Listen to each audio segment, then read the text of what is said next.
we're now going to see how the block and the spring, the block oscillator, can be used to represent the binding energy for an electron to the nucleus of an atom. It's kind of cool.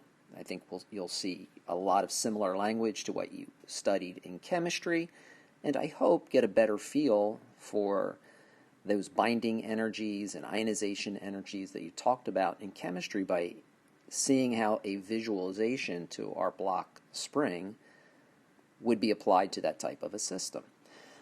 So what we're looking at is that the spring itself, that spring force, would represent the binding force, and then the spring potential energy would represent the binding energy for the electron. The mass, the block on the end of the spring, would represent the electron. So down here, if the block is just sitting there doing nothing, it's in at its lowest energy level, its lowest potential energy level, and just for the heck of it, let's call that the ground state energy level.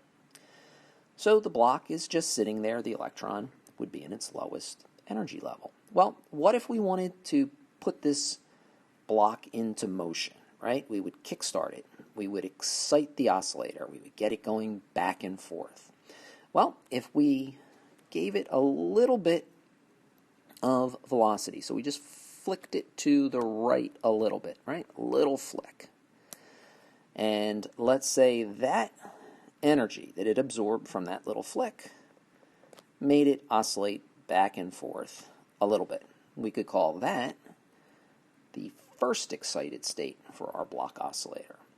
Well, let's say we had another amount of energy that we gave it to get it to go to E2.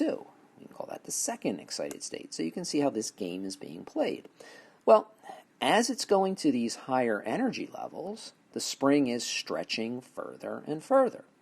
Well, the spring is going to have a maximum stretch point, right? At which point it would break and the block would be freed from the spring. And we can think of that as the electron being freed from the nucleus, and that's our ionization energy. Notice we can talk about energies below that ionization energy as the binding energy, right? So all of the energies below these points represents the energy when it was bound. And any energy above that would be the leftover kinetic energy. So if the block broke away from the spring, right, and it hit our detector, so out here at position X, spring breaks, so out here, spring break. So if the spring breaks at this point, and we have a detector there to have it slam into and detect the amount of kinetic energy that's there, we wouldn't detect the binding energy. We would only detect the kinetic energy that's left over. And if you recall from chemistry, ionization energies are always listed as negative.